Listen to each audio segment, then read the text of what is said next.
we're going to get started. Can't hear? Okay, so can everyone hear me? Yeah. I can't speak for everyone. Matthew's giving me a hard time back there. Are you going to be able to speak loud, Mike? My bad. Okay, so we'll get started. Thank you all for coming. Thank you. Can you guys hear me in the back? Thumbs up. Okay. Okay, thank you all for coming so early in the morning. So we'll be doing our A2 High program workshop. So one thing is that this isn't like a skills workshop, it's just to introduce the new A2 High program, which has been revamped totally.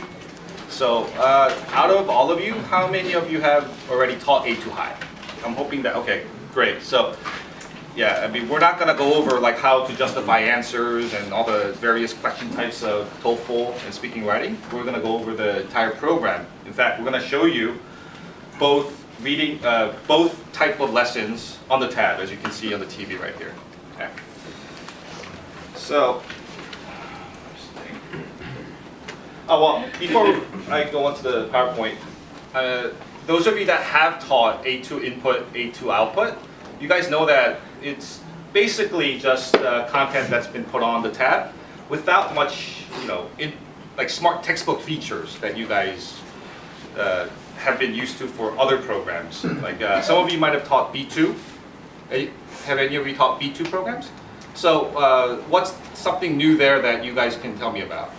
They have quizzes. Yeah, they have quizzes where the score actually gets uploaded onto the server so that they get grade on my page.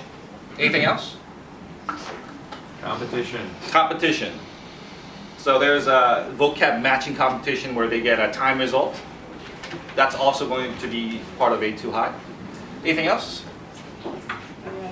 A medal system. Yes, the competition, the rankings, it's all going to be here. So it's basically taken all the new features and we have put it into A2 High. All right, so let's begin to get rid of this little drop upside down. Okay, so it's 3 levels. We have Alba Plus, Alba, and Eagle. One thing is that before we had A2 input 13 weeks, A2 output 13 weeks. But honestly, most locations, they wouldn't do both of them together. Right? A2 input, it's just reading and listening. It's just, it's very intense for the students. Go through 3 reading passages, and then go through up to 6 listening passages. It's just too much. It's basically test taking and then justification. Test taking, justifications, right? And then on the other hand, output. Most teachers tend to have too much time left over because you're just going over 2 writing tasks and at max 6 speaking tasks. Okay, so here we've combined them. So day 1, it's going to be reading and writing. And day 2, well, week 1 it will be reading and writing, and week 2 will be listening and speaking, and then back and forth. So you'll end up with having 7 reading writing classes and 6 listening and speaking classes. Right? And all 3 levels are structured pretty much the same, except for the difficulty, right? So we have difficulty as measured by the lexile, the difficulty of the actual passage, and also the length, the total word length of the passages. So you can see at Alba Plus levels, it varies from 90 to 100%. So you should find that in the beginning of the term, the passages are easier. And then as you go towards the end of the term, they're gonna go up to pretty much 100% difficulty to match the actual TOEFL. And so forth for Alba and Eagle from these ranges. Okay? And we're also not covering full TOEFL amount of content. We do that in T101, T102 because that's supposed to be a simulation. Some of you might have taught it. So the idea is that after they go through Eagle, Alba, Alba Plus A2, they can choose to take T101 and T102. T101 is basically reading, listening simulation, and T102 is speaking, writing simulation. Okay. Now, those of you that's familiar with TOEFL should know that there's 3 reading passages, but we're only covering 2. Why? Because teachers tend to run out of time justifying going over the passages and justifying all 13 to 15 questions. So we're only doing 2. And for listening, we're all doing 4 rather than full 6. As for speaking and writing, you'll see this a little bit more clearly as you go when I show you the syllabus page. We're covering 2 integrated tasks out of the 6, and then only a small part of independent in class. You'll see more clearly later, but the full independent speaking and writing, that's done for iLearning. So I'll just move on to the next page, give you a better idea. It's a bit hard to see, but this is just this is a breakdown of the type of passages that how many passages are covered and which weeks. So the program guide is now ready, and it will be uploaded sometime today. So everyone will have access to the program guide that contains all of this information. Let's see. So yeah, the odd weeks, reading, writing, and then even weeks, listening and speaking. One small difference is that there's almost no difference between ALBA and the other levels, ALBA Plus and other levels, except for ALBA Plus, out of the 2 integrated speaking tasks, we do 2 different types. So we have question type 3, 4, 5, 6. Can anyone tell me what these question types are like? Let's see. Peter, you've taught a lot of IBT, right? I don't remember the exact questions, but it's like listen to a lecture, Right. and then there's listen to a conversation, and then once choose a preference from the conversation, give a solution, I think. Yes, those are the integrated speaking types. So question 1 and 2 in the TOEFL IBT is independent, whereas 3 through 6 is the integrated. So we cover question types 3 and 4 for the first class, and then for the first listening and speaking class, and then the following listening and speaking class we cover 5 and 6, and that repeats. So 3, 4, 5, 6, 3, 4, 5, 6. For ALBA and EAGLE, since they're low level, we don't cover 2 per class, we cover just the 1 type. So question 3, and then they do 1 round of question 3, and they do it 1 more time. And then the following listening and speaking class, they do question type 4, and then another question type 4. They double up on it. Let me just move on to the actual, some of the features. So one thing that we have strengthened for A2 High is basically vocabulary. So they're doing triple check of vocab. They're doing a review quiz, so that's provided in the Smart Textbook. And then they're doing a preview of the vocab before they tackle the passages. And they're also doing a vocab review for on their iLearning. Okay? So you'll see this much more clearly once we get to the overall lesson flow. And for reading, the current A2 High, again, it's a big PDF on 1 page. You have to scroll up and down, right? And those of you that have seen T101 should already know this, but we have a split view. So we have the passage and the relevant paragraph on the left side, and the question on the right. And both are independently scrollable. And as for listening, we have something called question-based audio playback. This is just a fancy way of saying it's just justifications. So for those of you that teach a lot of listening, you have to play back some of the scripts, right? In the old days, we used to write like timestamps down and then rewind, go back to the 1 minute 31 mark and replay it.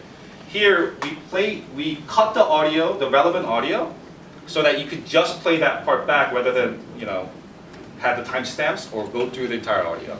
So this button will be available on each of the listening questions, as you'll see in a little bit. Other features, we have actual assessment going on in the classroom. So when the student gets a score, it's going to be scored, the report's going to show, and it's going to get uploaded to the ERP. And we also have something called the weakest questions. So another, obstacle for instructors is basically going over questions, right? You don't have the time to go over every single question, and yet you want to go over the most relevant questions. So this the weakest question report will show you which question the student got, most of your students got incorrect. That way you'll be covering just the questions that students struggled with the most. Okay. For speaking and writing, it's a bit straightforward. It's based on learning the strategy through discussion, then doing some mind mapping, outlining, and then the actual student response. Unlike before, the students can actually, record their own response, and you can play it back. And we also have some rubric-based assessment that students will be doing on their own, and their I-learning is still graded on the e-learning assessment rubrics by the e-tutors. Okay, so we're going to start showing the lesson flow for the odd weeks, reading and writing, which Mike will begin, and we'll step you through the actual screen that you can see the instructor as well as the student tab. Okay. All right, Mike. This is Michael, the man responsible for editing all the passages from. Don't hold that against me. Okay, yeah, as David said, I'm going to step through pretty much what you see here. The odd weeks, which is the reading, writing. I'll just go through, show you the features, show you what it looks like. As David said as well, I'm not going to go through question types or any of that kind of thing, any strategies. That's kind of on you guys. I'm sure you're going to have independent workshops for that, or you can share. Hopefully somebody else is organizing that. That's not what's happening today. You can kind of see here, this corresponds with, this is basically the opening page on the instructors tab, which, yeah, it's what you see there. It's all touchable, so you can, if you wanted to, you could skip through to different sections of the class, but it's arranged so it actually automatically goes through each component of the class. So you don't have to keep track of where you are in the class. You just keep clicking through and it'll go through the class for you. So it's pretty automatic in that way, so that's good. So I guess I'll just jump straight into it. You can see the first component of the class is the preview of the vocabulary that's in the passage, which is, I'll show you. Okay, so it looks like that. Once you press, it's in sync mode, so whatever you do on the instructor tab, the students have to follow along. This is not a guided component of the class. You're not really interacting with the students at this stage. This is just for them to do self-study, to kind of preview what's in the passage and also preview the vocabulary. The idea, the difference with T101, they just jump straight in the passage and they don't get any preview of the vocabulary or the passage in any way. Here we wanted to guide them into it a little bit, right? So they get exposed to some of the vocabulary. There's some kind of logic to this with the lines between the boxes and stuff. It's supposed to roughly represent the logic of the passage. It doesn't necessarily correspond with paragraphs or anything like that. It's just supposed to show some of the flow of the passage so that students will get some idea in their head before they get into the passage.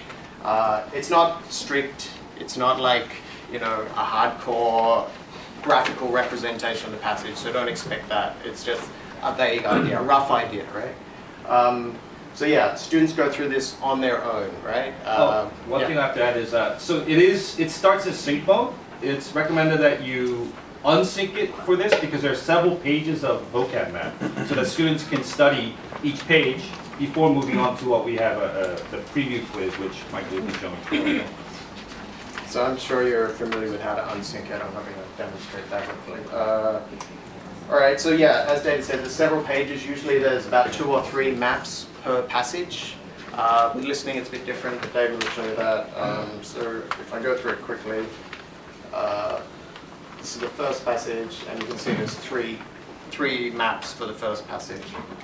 It's got the Korean and English, just again to make it a bit easier on the kids at this level, because we don't want to just immerse them entirely in English at this level, just because of the difficulty of TOEFL, and we want to ease them into it a little. So time for this, I think we've allotted.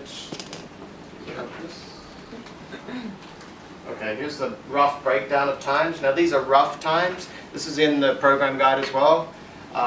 These are recommendations, and obviously we know that in the classroom things come up, things happen, there could be technical issues, whatever, so you adjust accordingly. But it's 10 minutes total for the preview, right? So that includes students' self-study time and the matching activity which comes after this. So it's not a lot of time, right? So really, maybe 1 or 2 minutes max per page they're going to look at this, yeah? Maximum, I'd say. And as David said, if they're unsynced, they can go through it at their own pace. So when it's unsynced and the instructor presses the final, does it automatically go to the matching he has first to one? sync it again. Okay, and so then- if you're unsynced, you have to sync them again to push them onto the matching activity. So I guess you're going to prompt the kids, say, okay, time's up, let's go on to the next part, which is the matching, right? Which is right here.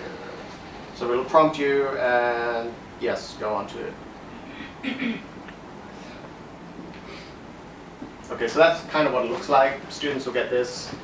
It's a 5-minute max, but it can actually, technically, it can go over, I think. Yeah, there's like, if the timer expires, you get a little ring, but it doesn't force students to do anything. It's up to the teacher to stop the test. Once the test is started, once you stop the test, it's over, even after the timer has expired. So if the kids get done, I mean, you'll see if the kids get done quickly, you can stop it before the timer as well. Yeah. So pretty much, I mean, the idea is simple. Some of you would have seen it through B2, but it's just, a match. Start it up. Okay. I'll stand in the middle. Is that the idea? So on the instructor tab, it's gonna be a fixed order, but on the student tab, it's randomized for each student.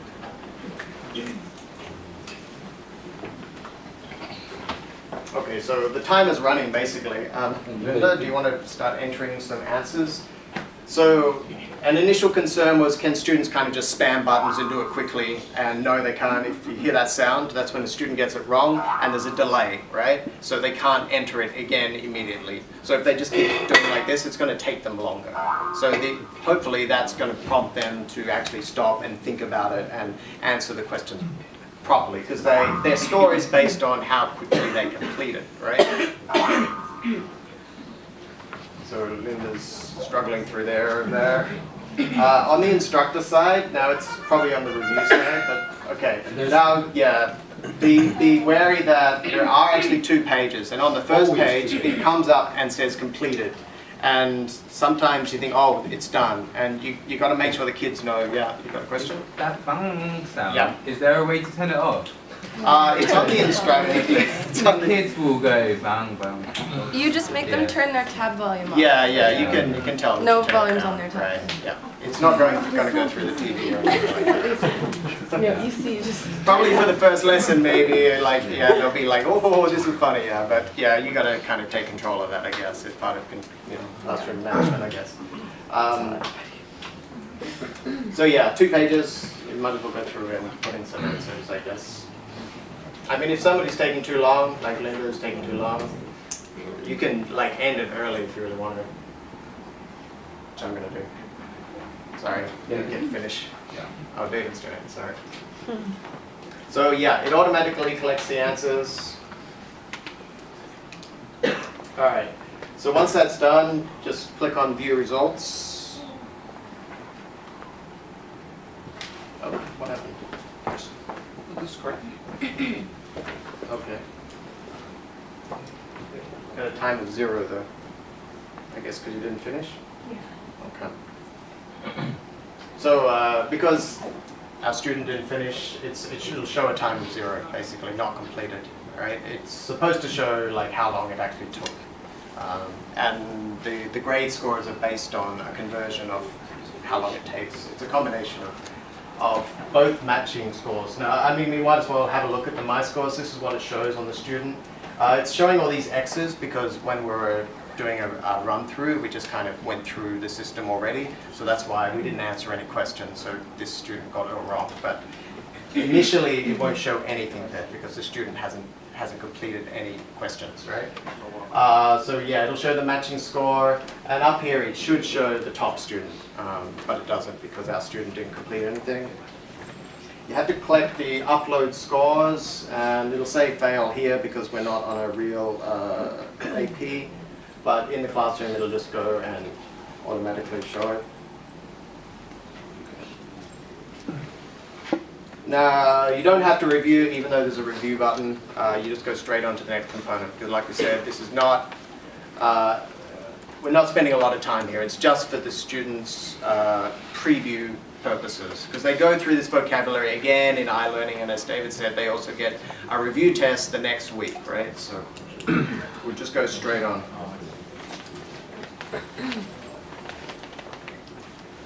And that, when you press, I don't know if you saw it, but it does say next component up in the top right, so you can just go automatically into the next part without going back to that, first page. All right, so this is where it starts. Again, it's unsynced, so it's up to the instructor to start. The instructor does have a timer up here. Same thing again, even if it goes beyond the timer, which you probably wouldn't want it to because time management issues, you're not going to be able to get through everything if you go over time. But even if it does go, the students don't get penalized. It just makes a sound and it just keeps going basically. It's just there for reference more than anything. So start test. All right, now the student has full control because it's unsynced and they go through it on their own pace. So I'll go through on the instructor as well. So first page, first passage, as simple as that. It's a full screen view of the passage. I imagine students are going to take some time, hopefully, and go through and skim and scan or do whatever they have to do to get the main idea of the passage. Maybe some students will jump straight into questions. It's up to them, I guess. So going on to first question, they're all like this. It's a split view. Left side question, right side, just the relevant paragraph. Sometimes 2 paragraphs. It's only the relevant part of the passage. So students don't have to go through the whole passage. It's similar to the actual IBT in that sense. The actual IBT, I think, shows the whole passage but directs you to the relevant paragraph. This one we couldn't do that, so we just said we'll just put the relevant information there, right? If students want to, they can press this little icon here, which brings up the whole passage again in a pop-up, which they can exit easily. Yeah, it's just sometimes some questions they might, especially things like sentence insertion, where maybe they want to see the previous logic, or vocabulary, where they want to get a better idea of the context. They can see the whole passage to do that, right? Okay, so we'll just go through really quick. You can see the questions, the question types, that's what they look like.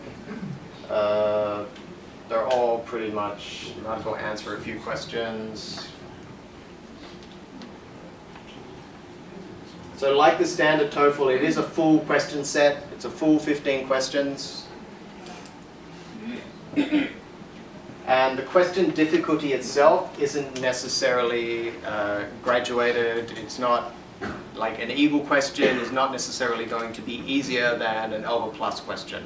The difficulty levels only are in the passage itself, right? And the level of vocabulary in the passage, the length of the passage, and the Lexile difficulty, as David said. One thing to add, navigating the left and the right screens, it's different from the student and the instructor. So Okay. for the student, it's very simple because they just place their fingers. If need be, usually you don't have to scroll on this side, but yeah, they just move their fingers up and down. Same thing here. For the instructor, unfortunately, you have to. It's not the same. You have to press this button, toggle this button, in order for you to scroll this way. Which, Just well, scroll. maybe a different page. Yeah, Yeah. yeah, this one here. Yeah. So with the button, you can touch and scroll. Without the button, it's just going to mark up, right? And to scroll this side, you have to use this sidebar. Same thing.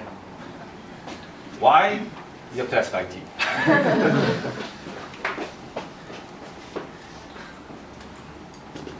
Yeah, so like for any technical issues, I mean, I've heard for T101, T102, every now and then there are some technical issues. Now, those issues do have to be conveyed to IT. So whenever that has to happen, you guys call probably faculty team.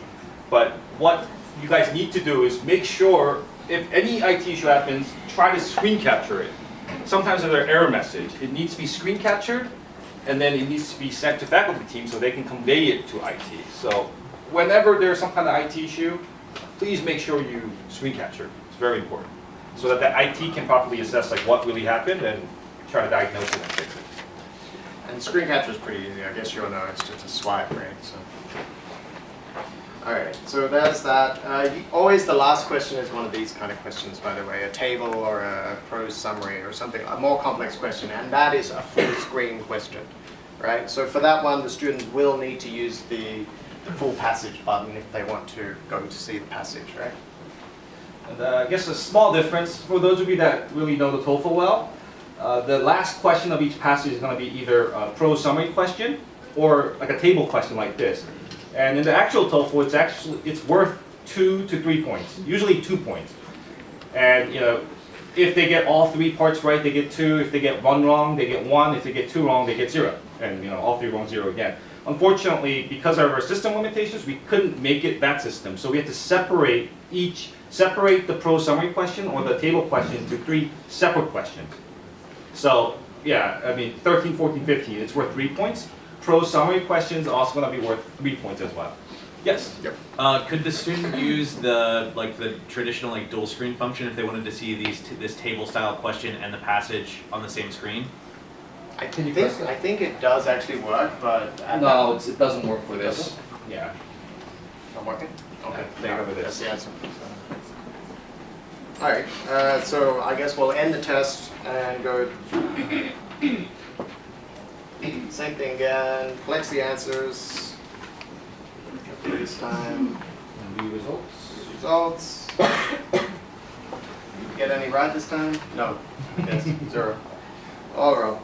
Though at least this time the student does show up as the top scoring student with 0 correct. So same thing, upload scores. Alright, so now it would basically be review. Now there's 25 minutes allotted, but again it's kind of flexible. We don't expect that instructors are going to get through all 15 questions, and we wouldn't recommend it at all, and it's probably not a good use of classroom time. So as David said, to help with that, we've kind of implemented this weakest question number. This is not going to be a good example because our student got every single question wrong, but usually it will show, and this is for the entire class, which questions were most wrong among the class, right?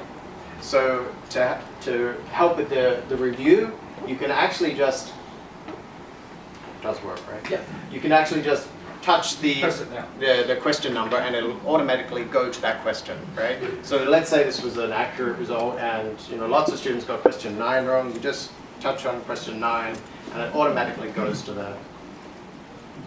So we're hoping this makes the review process a little quicker, right? So how you review is up to you, of course. Usual functions. There's no it'll show the correct answer. That's all. And you can also And use the SRS to see like one student got, another student got. yeah. So, Can the student highlight the reading passage in this screen? I believe so. Yeah, they can use and their they can pen go to back to make other pages, notes. and when they come back, it'll still be there. Yeah. And same for the instructor. The instructor can mark up passages as they like and go to other pages and come back, and the highlighting and markup should still be there, right? If it's not, please complain to someone other than me.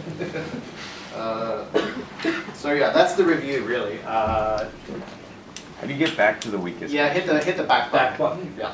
One more It'll time. say press back twice, really. That's what it comes down to. Press back once and then press it again. So yeah, you go through as many as you feel are necessary. Again, we're not going to go through that. So at that point, that's the first set. That's the first reading passage done, really. And then it just repeats, right? The next part is pretty much, well, it is. It's exactly the same. So if you press next component, it's the same thing. Yeah. for class. Yeah, so same thing again, and it's going to have the two or three maps, the matching, the reading passage and questions, all exactly the same, yeah. So I'm not going to go through it again, right? I've showed you that. I'll skip straight through to writing. I have a question. Yeah. Is there a variety in the question types for each passage? Yes. Okay. We cover, there's no set order, but yeah, there's definitely variety. I mean, each passage, because there's 15 questions, there's going to be some repetition of question types. It's unavoidable. Because there's only, I think there's only about 9 or 10 actual total question types for every reading. Okay, so I'm going to go back to here, just so I can skip ahead and go straight onto the writing. Excuse me, should have got some water. All right, so for writing, there's only a single integrated and single independent. I'll go straight into integrated. All right, so here's the first page. Now this is sync mode. There's no option around that really.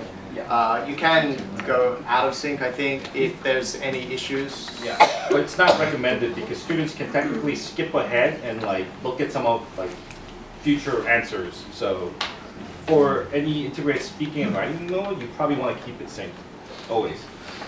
Okay. I have a question. Oh, yeah. So when you went and did the previous session, so Yep. did it automatically unsync the page?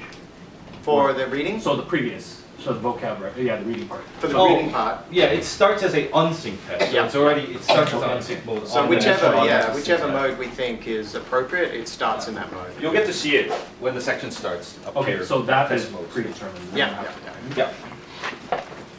So the only time that you might have to manually unsync is during the preview part where the students are studying the vocabulary maps.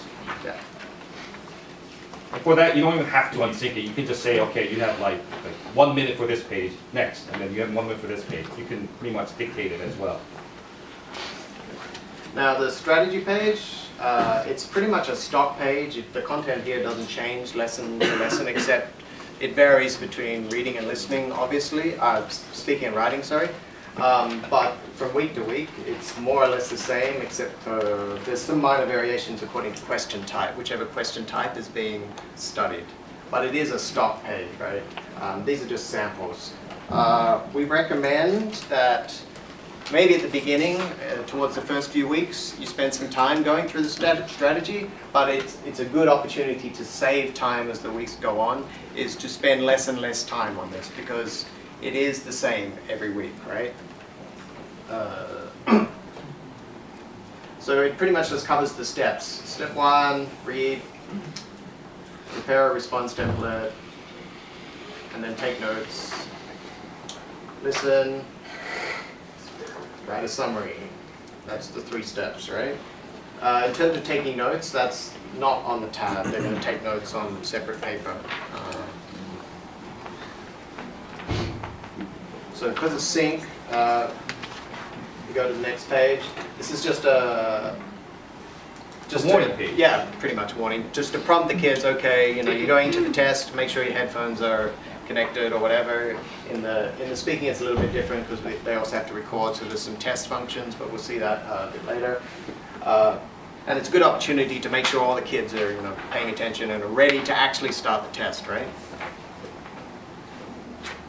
The next page, and this is the actual practice. So we can hear it automatically starts playing. So you got to make sure the kids are ready to start before you go onto this page, right? Because you've got control. So they have to have earphones. Yes, they have to have earphones. We Well, can't just play it from our TV. You can, Yeah, but you can. then you have to manually go through each of the steps. So let me just take a moment to introduce. This is a new, I guess, feature. It was in T102, but it's also implemented here. This we call what? It's a progress bar, and it's automatic. So this allows you to have the students actually do a simulation rather than just you manually timing them. So yeah, the directions are read, the 3 minutes are given for the reading time, and also the listening comes out once the 3 minutes is up, the lecture, and then the timer is there for them to actually, you know, complete their response. But you can also do this manually should you choose. so I can press. So you have full control if you need to do it. So the first time you enter this page, it will start automatically. Now, there might be issues where, oh, this student just came in the middle of the class, messed up everything. You gotta start over.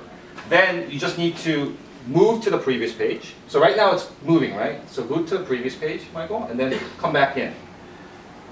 Then it's gonna just go to manual mode, right? So the students can just, play each part separately, right? This part's not recommended because it moves away from the simulation aspect. But if there's hiccups in the classroom, then you can revert to just doing it manually. One, you can have the students just play it on their own with their headphones, or like Peter mentioned, you could just play on the TV for them to listen to it together. So there is that option. But just know that the first time entering that page, it's gonna start automatically. And if you don't want that to happen, then you just need to go back and then go back in. And for some reason, you really want to do the simulation, and like something happened where the students want to do the simulation, but you exited the page and came back. What do you have to do? You actually have to exit the class and then come back, which is not recommended either. So, yeah. You only get one chance at the simulation.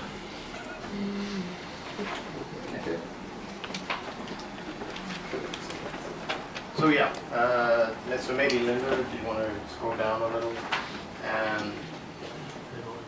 So okay, here's the basic.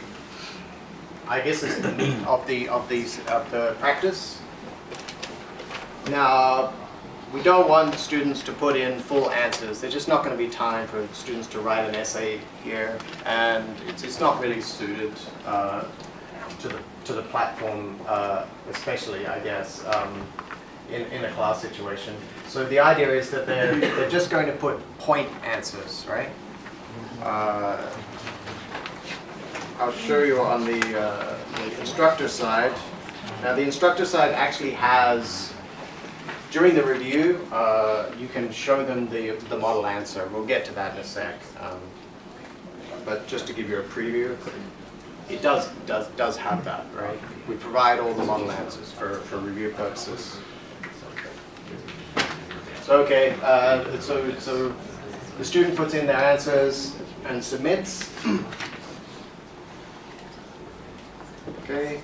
Now I'm not going to end the test at this point, am I? Not yet. Yeah. So another thing to mention is instead of them writing their entire response here, it's separated, right? So they should be only putting their main idea here, and then only the lecture point 1, reading point 1, all separately.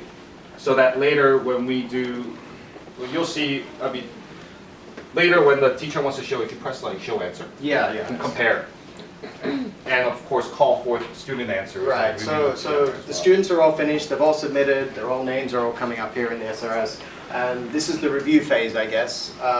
You do not want to end the test at this point, because there is actually, the next component is the paragraph editing, which is on the next page, right? So you don't end the test, you just go straight into review. You can go through the model answer, and you can also go through student responses, right? Display both of them in the same space. Now the idea is, if you go right down to the bottom, we have what's here is called the response check. Show screen for that.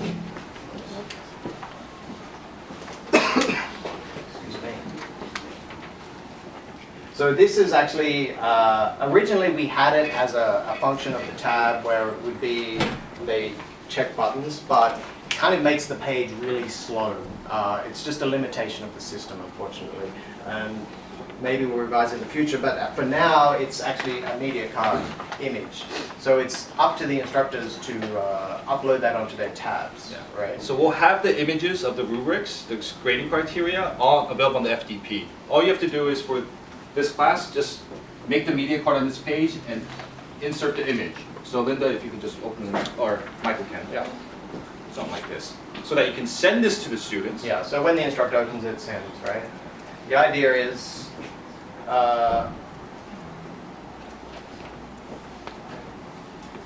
so yeah, we've got the basic rubric is not relevant or missing, somewhat relevant, and relevant. They're the three categories. We wanted to make a simple rubric that students could use to assess other students, or in other sections it's assessing a model answer. But in this case, they're assessing other students' answers.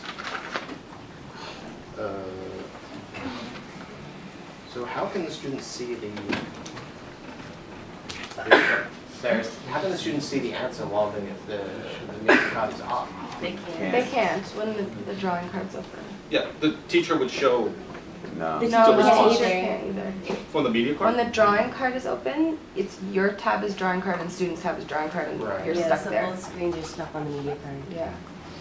Okay, well, we'll check back with that one then. If they wanna do it. But after they send it, If No, they exit out, it yeah. exits out of that one as well. okay. Does anything happen when that timer runs out? It's the same as old timers. Just ding, Yeah, ding and That's then. Ding, internet, and Teams, and test, we pass it if you want. but I can keep it going. Also, for the 20 minutes of writing, is it only the summary table or is it full writing? It's there's no full writing in class. The full Okay. writing is the independent in iLearning. Okay. Yeah, we just didn't want to have a full writing. There's just not time to Yeah. go through it, and it would involve grading, which we can't do in class anyway. We can't give immediate feedback on it. So the iLearning is for that. Okay. So, okay, let's assume that you can see the student response up here. The idea is that teacher's going to go through the student response, and students will put their what they think of the does it have a main idea? Is some part missing? Does it have the full main idea? We'll give some maybe some guidelines, but really it's pretty simple. Like, does it talk about both the reading and the listening main ideas, right? If it only has one, then it's only somewhat relevant, right? If it doesn't have either, or they're both wrong, then it's not relevant and missing. It's as simple as that. Yeah. So saying for this lecture point 1, they're all structured the same way. Excuse me. There's always 2 points, yeah, and they always correspond. It's always the same structure. I think the total. Was it Chris? Yeah. Just to understand, Yeah. so this is, as we review, we Yeah. look at the other students, and the students are supposed to evaluate whoever's we're reviewing. That's right. But I guess I'm having a hard time, because if this is a, kind of like we were discussing, like, Yeah. how would we, our kids are smart, but they're not that smart to Right, remember right, the right, entire thing. Yeah.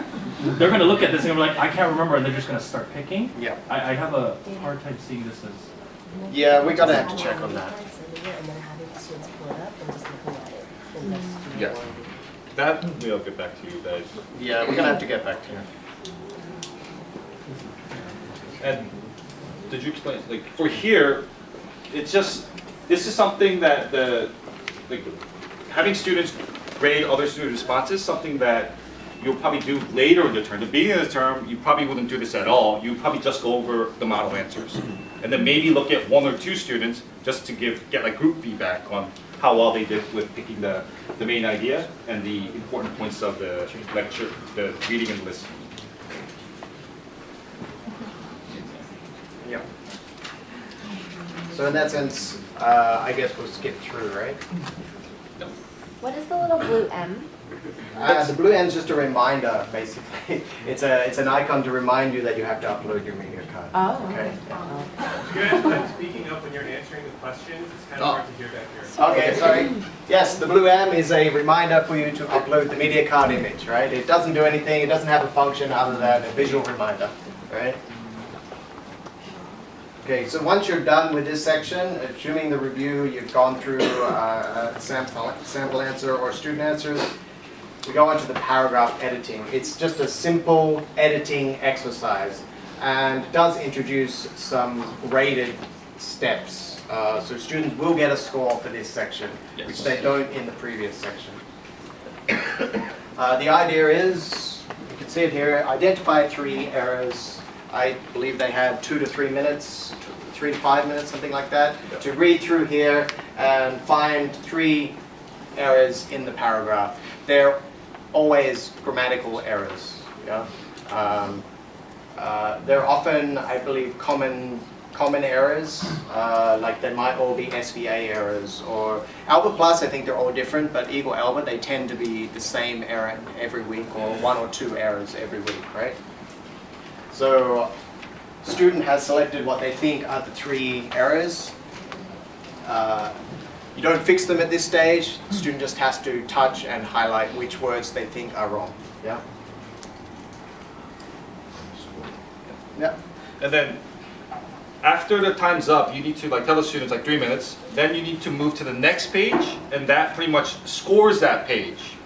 So you don't see the results immediately, but you just need to let the students know that time's up. And then once you press next, that this step is done for them. They can't go back and change it. Now, technically, I think you can show the errors on this page, right? Well, you can. You can show the errors, but we recommend you do it in the next page. So it comes up hidden. It's just, it comes up hidden with this bright blue cover just to give you an extra element of classroom control, to make sure all the students are paying attention. Maybe you don't want to reveal the answers straight away. It's just a feature basically to give you a bit more control over the class. To get rid of the cover, now these cover notes are used in a couple of places. It's just touch it, and once it's gone, it goes for the student as well. Students don't have control over the cover, right? Only the instructor. So then it shows what the actual answers were. And then the next step is basically the same again. It's still covered, but it will show the 3 errors once you uncover them. Those are the 3 words that were highlighted above. And at that point, you prompt the students, okay, what is the correction for those? So the 2 graded parts are, do the students correctly identify the words? Up to 3 points for that. And do the students correctly give the corrections? Up to 3 points for that. So a total of 6 points that the students can get here. So I don't know, maybe put in a couple of words.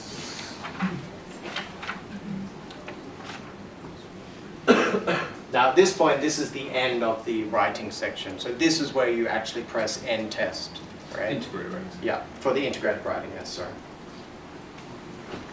So got 2 words then. So same thing again, collects answers. You'll have to upload scores, view results, excuse me. So at least our student has some correct answers here.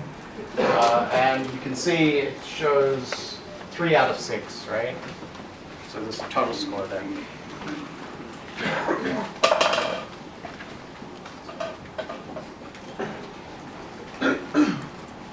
Okay. And then its next component. So this is the last part of the class, which is the independent. There's not a lot of time allotted here, 10 minutes total, right? Because the independent, there's a full simulation for iLearning, so we don't cover this a lot in class.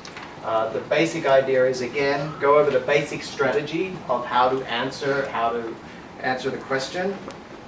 And again, as the term progresses, I don't think you're going to spend a lot of time on this page. You're most likely just going to skip straight into the actual activity. And it's pretty simple. We give a prompt, and it's more or less a brainstorming activity, right? Now you can use the prompt as a discussion point to get the students thinking.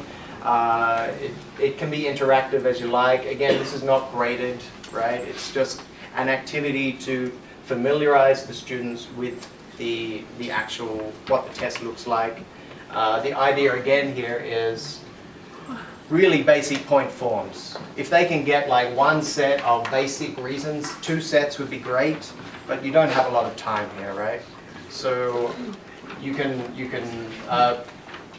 I don't know, you can elicit responses from the students to try and get them to think of categories, that kind of thing, your usual standard techniques.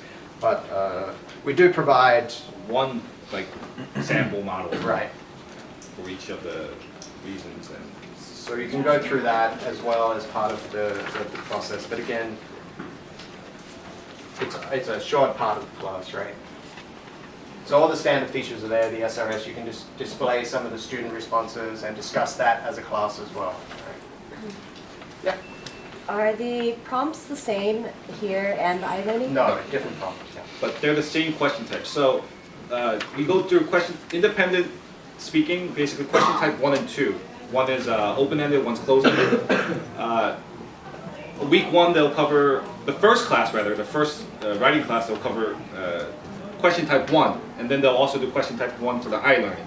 And then the following reading writing class, they'll do question type 2, and then also for I-learning, and go back and forth. So we probably should wrap up reading, writing there, and hand it back over to David for listening, speaking.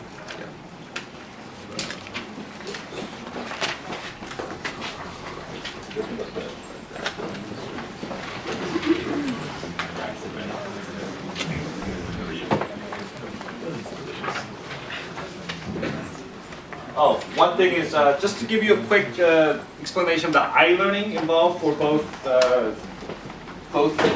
weeks. This is the vocab. The first thing is they're doing the vocab review of all the preview words that they covered in the for the reading passages, plus more.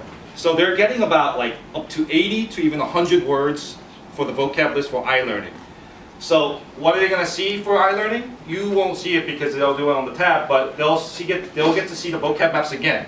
Instead of just studying from just like a standard list of, the vocab word and the definition, vocab word definition, it's grouped.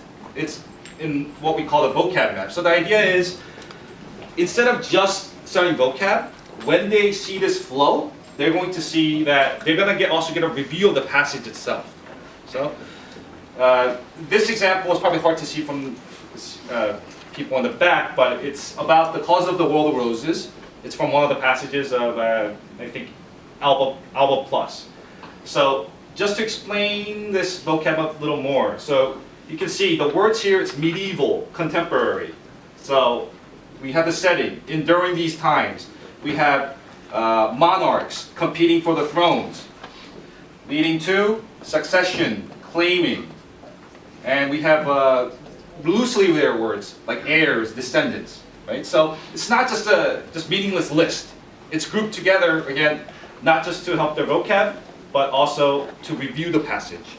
Okay, so this is the part that the students should be focusing on when they're studying right before their matching activity.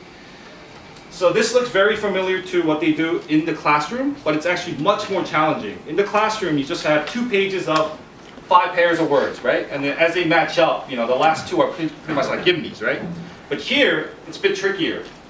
There's only, so this set is going to be like 35 words. I think this is passage 1. And then from here, there's going to be only 3 matching sets in here. So when they match one up, that's going to disappear, and then 2 more is going to come out. So here, it's especially hard for them to just randomly do stuff. And then they get a time. For here, it's just completion, but to add the element of like a challenge competition, they get time. Their total time shows up on their My page. So they repeat that process for passage 1, passage 2, and sometimes even for writing if there were difficult vocab words included. The second part of the I-learning is reading practice test or listening practice test. What do they do here? I mean, they're covering the same passages they covered in the classroom, but new questions. And obviously we added the more challenging questions. So there will be probably inference questions, rhetorical purpose questions added on, new questions. So we really want the students to get like an intense review of everything, the vocab, the passage. So that's why they're actually pretty much repeating the same passage. And it's less of a burden for them as well. And finally, this is straightforward. They're just going to do independent writing or independent speaking, which gets graded by the e-tutors. They get G checks and S checks if you're looking with that, but I'm not going to go into details about that. So that's the I-learning. And then moving on to the listening speaking weeks, which has pretty much the same flow as reading and writing. Of course, first week you won't have a review quiz, but generally you'll have a review quiz. It's just very simple matching. I think it's 4 pages of 5 matching pairs. Okay, and then we'll go straight into listening preview, which is again, it's identical. So I'm not gonna really spend much time on the preview part. It's just vocab maps. Now, for reading, we divide it between passage 1 and passage 2. for listening, we have to group 2 scripts together. So part 1 is going to be always conversation plus a lecture. The part 2 is going to be discussion and lecture. So part 2 is generally a bit more difficult because it includes more difficult passages. All right, so the vocab map. So you can see we had 1 page for conversation here. Now it varies. Sometimes there might be, the number of vocab map pages varies from passage to passage because some are more difficult than others. For conversation, generally we just have 1 page because they're fairly simple. And then we have 1-2, the lecture vocab map. So they're studying the vocab map for 2 scripts, not just 1, for part 1. So here we just have 2 vocab maps, they're done, and they go to the matching activity just like last time. Yeah? For those, and the last page that we were just on with the vocab maps, are those different, that's a different set of vocabulary than the review? No, wait, review where? The review test. Like the first 5 minutes of class, you have the review test. Review test is Oh, the previous yes. week's Like previous vocabulary. weeks. Right. So they're only exposed to the vocabulary that they're tested on in the practice test? Or- Yeah, from the previous week. Of course, it's, so all the words that, so the words that you cover in preview, that's gonna show up on the iLearning homework for that week, right? Right, well, I mean. And then the following week, they're gonna get quizzed on all the words from the C-Learning and iLearning. Right, so this comes from the pages from right before, right? This, Yeah, like this. right before? Yes, that's right, yeah. Like the Oh. the vocab. Oh, yes. So like it's essential to look at those 2 pages then, because otherwise they wouldn't have seen. Of course, yeah. So you give them like time to memorize those vocab as quickly as possible and then move on to the activity. So by doing that, we want them to have an easier time understanding the scripts and passages when they tackle them. Generally speaking, the vocab in the matching activity are some of the more difficult in the maps. So you could probably tell your students, like, you know, focus on the words that you don't know, right? So I'm not going to actually start this activity because you've seen it before the other lesson. So moving out of this. So I'm going straight to practice. Before I start, so again, especially for the even weeks for listening and speaking, it's important that you should have the students have headphones with the mics because the speaking part as well. Now, because I know it's difficult to like always like. When are you going to have a class where you have all the students bring it in? Probably never. So what are some options? I mean, you can have spare ones in the classroom. You can collect all the students' headphones and hold it for them. I mean, these are options, but you know, it's important that you have it. Otherwise, it's going to be chaos in the classroom. Why? Because every student's going to be going at their own pace. You're going to have like 13 tabs, all like speaking out like lectures or conversations wherever the students are. You don't want that to happen. But for some reason, you can't. For some reason, you don't have enough headphones. The last option would be to get the MP3s from the MP3s from the FTP and play it manually. But then you have to manually have the students progress through each question, which is going to be painful for you guys. So again, it's in your best interest to have all the students be prepared with earphones. Okay, and now starting with this, and we have the 20 minutes here. So they're covering 2 scripts, not 1. First one being conversation.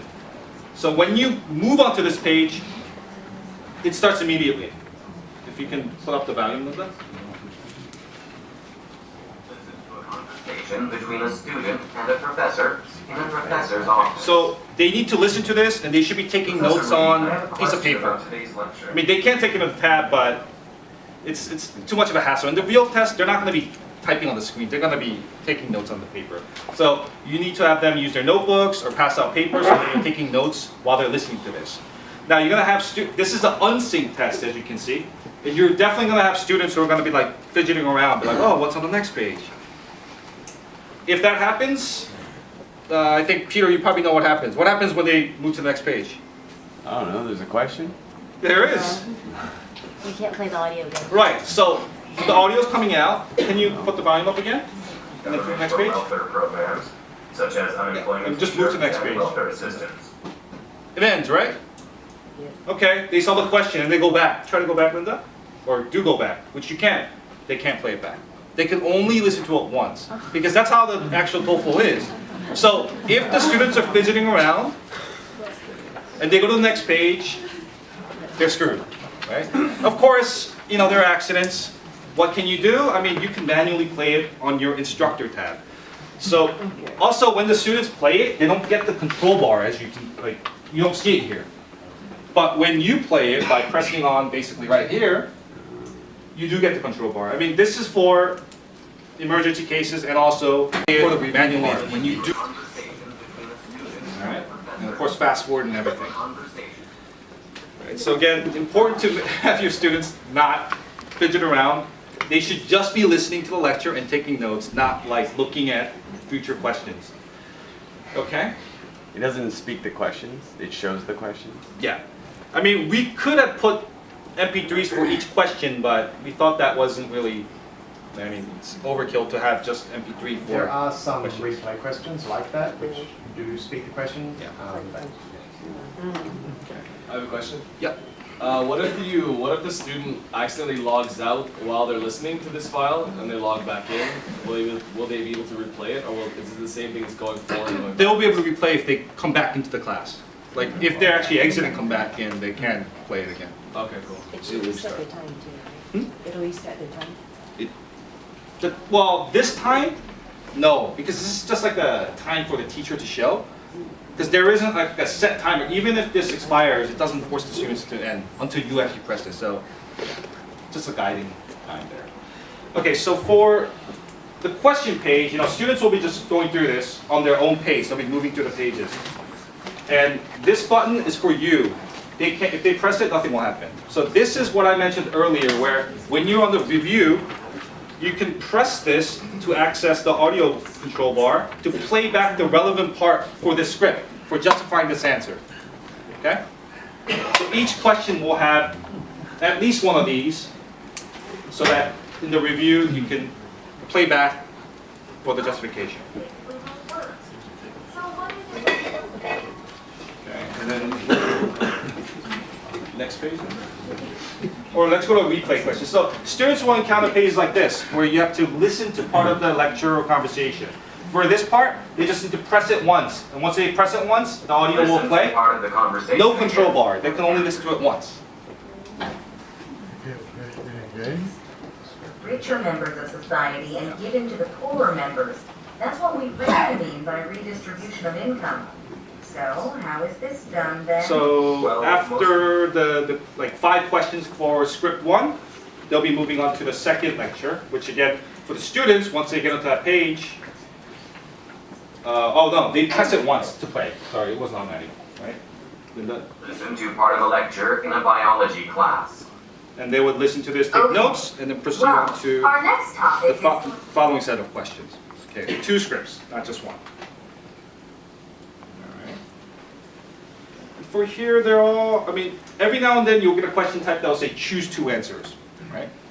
And students definitely need to choose 2. And another small difference between the actual TOEFL, here, questions like this are sometimes worth 2 points, but here, due to system limitations, it's only worth 1 point. They have to get both right to get 1 point. If they get 1 wrong, or 1 right, 0. Okay?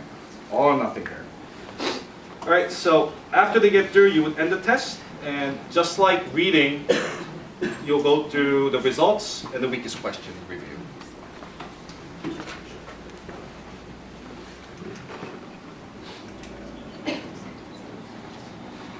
So part 2 is pretty much the same as part 1, except it's going to be discussion and lecture. So the number of questions differs between part 1 and part 2. You can see here, I think. Practice 1 is always going to be 11 questions, and practice 2 is always going to be 14 questions. Where reading, it's always going to be out of 15 questions for both parts. All right. Both scores.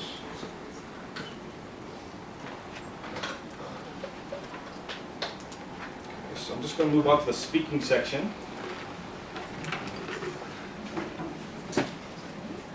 So this is going to be very similar to what you've seen in the writing section.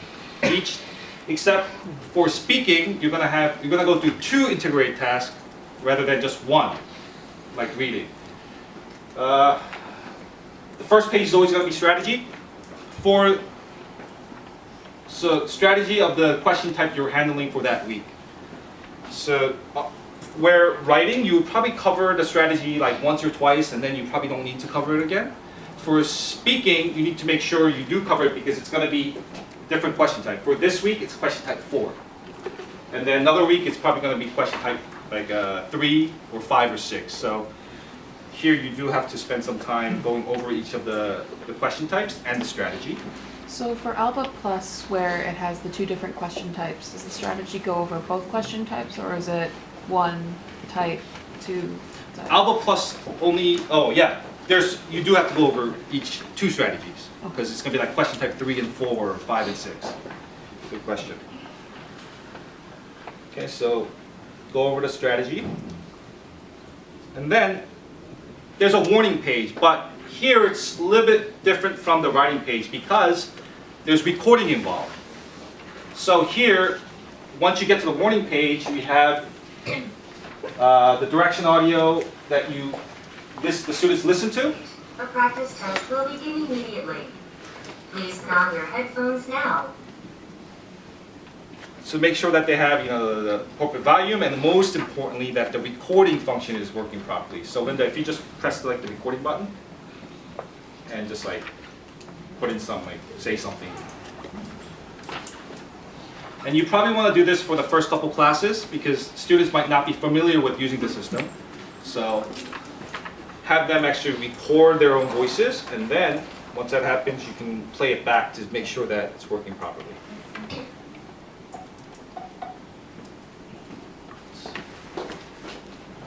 Sent. So for the instructor, once the student submits their recording, you need to press this button to refresh the list so that it populates on the SRS. And then press the student and play back and make sure there we go. One thing to note is the recording prompt will say record after the beep, and beep.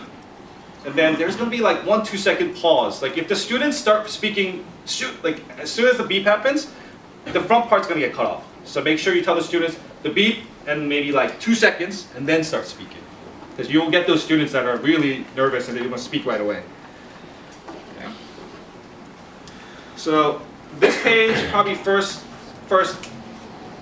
couple classes, test it out. Make sure the students know how to record, and they're delaying, they're giving 1-2 seconds before the beep, after the beep. Right. And then moving on to the next page, integrated speaking, part 1 is going to start immediately. Okay, so right now it's on manual mode, but once we go on, everything starts. The direction, after the direction is done, the reading time is given. If you just play it. Begin reading now. And then after the 45-second timer is done, it's going to automatically move to listening audio. So again, students need to have headphones on, or you're going to have lots of students at different parts interfering with each other. Okay, and eventually to the prep time and also recording time.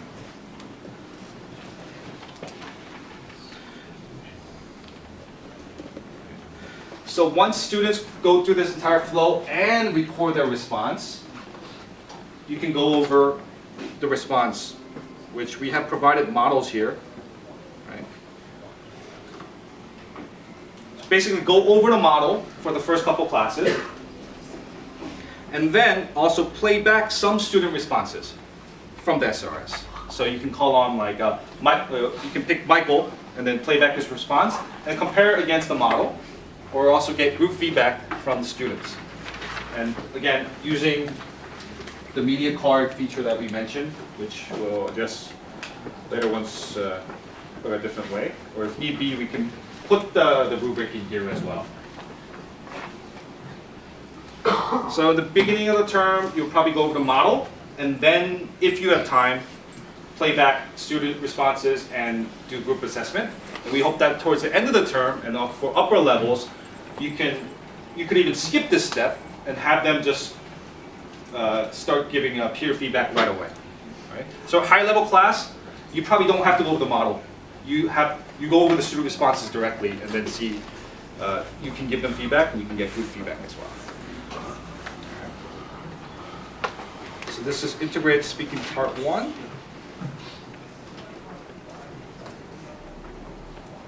This part ends and we can go on to part 2. So part 1 is actually not graded. There's no grade that comes out of, so all the white sections, there are no, they generate no scores, whereas the colored sections, scores come out of, right? So preview, the preview quiz, practice, the questions, and integrated 2, you'll see, it's treated a little differently.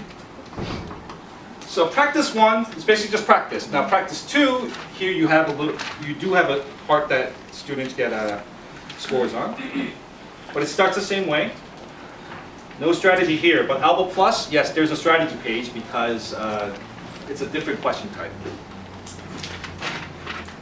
Come on.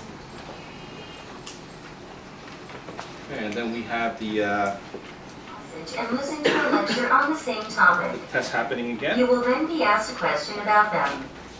After you hear the question, you will have 30 seconds to prepare your Disable auto response. mode. Go back in. Okay, so here at the bottom we don't have anything. So here the students just record their response, and it's you don't review them because we want to proceed to the next step where we actually have a part that's being evaluated. So treat it like a simulation. They go through the entire task. They have their they record their responses. Then go to the next page, which is response check. So this is where they actually get the grades. So we would play back the sample response that we prepared. So students can't access this. You would play it back more than once if necessary. The professor talks about how black ants use communication for complicated group tasks. Yeah. So basically, it's a response to the previous task, and the students are supposed to grade how well this fake student did for each of the grading criteria. Only on content. We're not having them grade them on like fluency, like the actual TOEFL. There's a lot of other criteria, but we can't expect the students to actually, grade them on those criteria. So we're only grading on the content, what's there and not there. We made the sample responses fairly clear of like what is definitely relevant, what is missing, and what is somewhat relevant. The somewhat relevant are cases where when we have like the full main idea needs to be the main idea from the reading and the listening, and they just have one. So we know that it can be difficult doing this, so we made it very clear from the sample responses. Some parts is very obvious, like the speaker might say, instead of saying first, they'll say like second right away, just clearly showing that the first point is missing. And also we are providing instructor resources, the FTP, for each of these the grading justifications. Same thing for actually the editing, the paragraph editing, because I know not all of you are very, for grammar, you might need extra assistance, so we're going to have instructor material for that as well, available on the FTP, which is not up yet, but it will be before the end of this week for at least the first batch of weeks. Okay. So yeah, after you play this back for the students, if they need to listen to it again, that's fine. Play it back for them. The students should be going over, and they complete this task on their own, right? And they should have notes on the paper. They should be referring back to what they said, and if they did a good job on it, they should be able to tell, oh, this student's missing the main idea, or only has half of the main idea. And they grade, they actually, if you can, as Linda showed you, and then this gets graded, and they get a score according to how well they graded the sample response. So, I mean, the best way for students, what would the best way? It's if the instructor can listen to every single student and give feedback. But to do that in the classroom, it's impossible, right? The other option would have been to have the instructors graded at home, but I don't think you guys want that either, right? So this is sort of like a method of avoiding that. It's indirectly grading how well they did on their own response. Okay. Then we'll get the grades for that. So it is after this, what I call assessment competition. And you see the results. It's from this point on where you can actually review the integrated part 2. So you can actually now go back and be like, okay, you can listen to student responses, and you can also justify answers why, this response is relevant, somewhat relevant, or missing.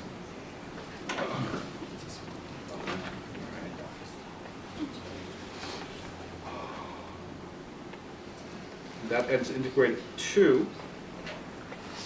The final component, which is again the independent, which is the same, treated the same way as the reading.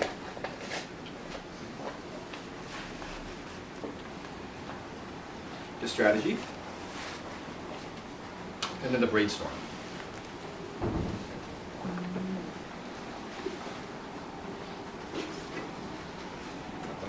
Since we already did this, I'm not going to go into details.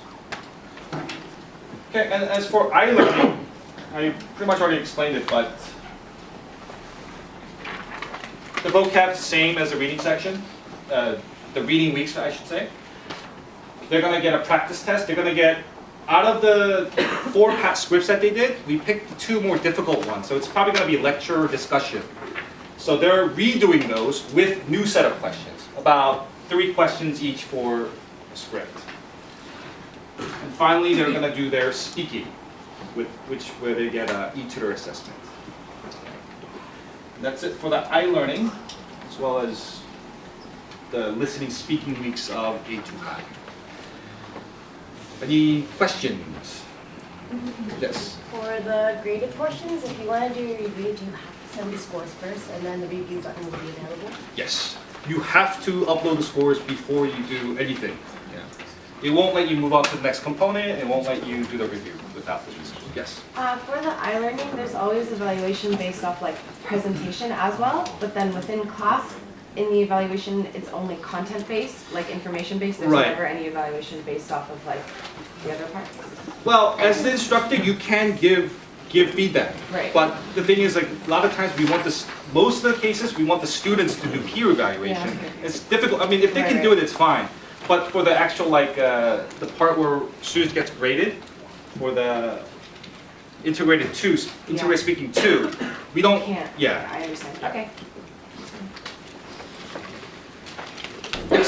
Yeah, for achievement test prep, so usually you know how there's achievement test prep materials, midweek 6 to 9. Does that mean that we won't need that anymore since this will?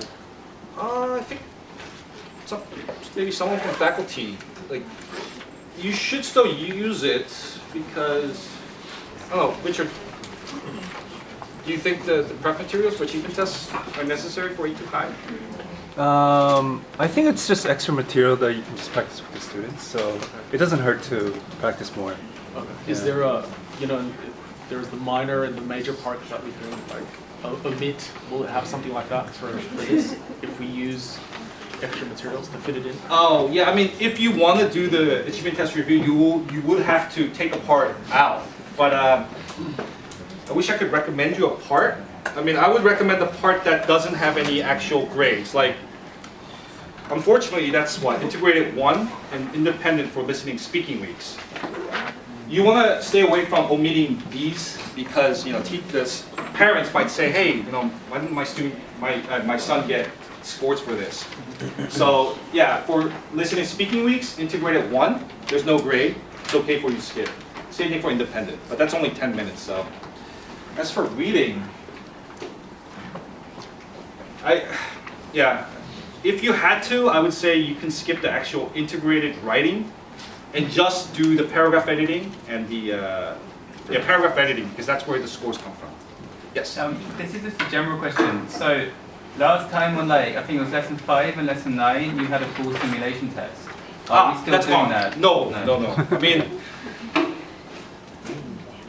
they're already doing simulation every week, and it's a bit of an overkill, especially for maybe for Alba Plus kids, but for Eagle students, it's overkill. And how much time do we have to go over all that? They just do it, and that's pretty much it, which is in a way nice for instructors. I used to like teaching IBT classes. Yes. I just want to make sure that I understand it correctly. So, in the planning sections of integrated writing and speaking, what you're saying there, especially with integrated writing, is you do not want them to write an entire essay. You just want them to plan it out. Because in T102 right now, it actually gives a sample of a completed essay broken down into components. Integrated so summary, you're not looking for that. You want them to just put the main core components, and then in the iLearning is where they would put that together for a complete essay. Is that what you're intending? Well, one thing is, you're in the C-Learning, we're talking about integrated writing, right? The summary. Yeah. And in iLearning, they're doing independent writing, the essay. Okay. Okay. And yeah, you know, ideally, we do want the students to try to write out the entire sentence essay, if possible, if they're capable of doing it. But especially for Eagle Alba, it's going to be difficult for them to probably write an entire summary within that given time. So yeah, that's why we want them to plan it and write in like phrases rather than the full essay. But if they're capable of doing it, that's fine. You should have them write out the entire sentences. Okay, so, but as it stands, the class does not have anything for that. If that's something we want them to do, we'll have to take that and do that on our own anyway. What do you mean, like to give that feedback? Well, if you want them to take that and compile it into a completed essay, that's something we're going to have to do on our own. That's not what that is intended for, I guess is my question. Because currently with T102 it is.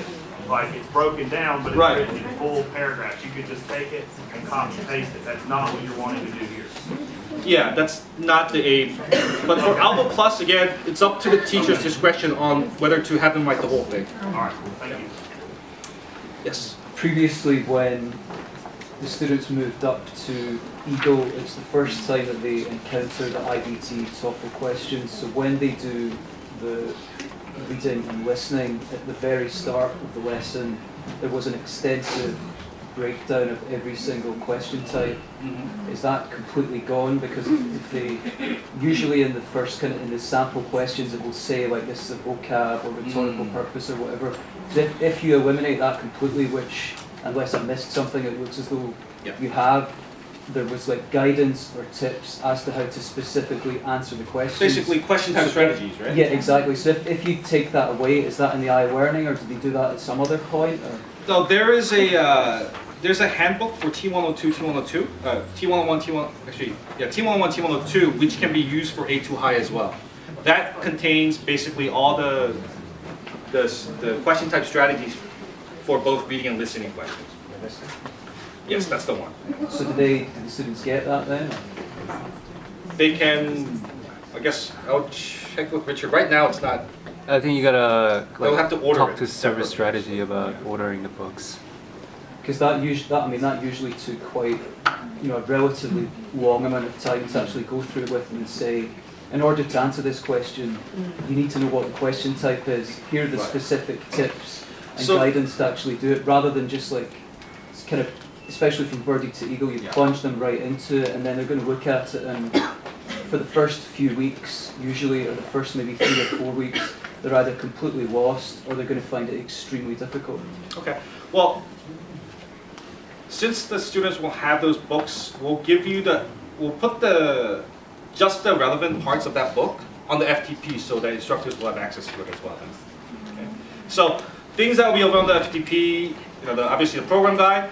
MP3s for the listening sections, and the paragraph editing justification file, as well as integrated speaking, the sample answer justification file, and the question type strategies.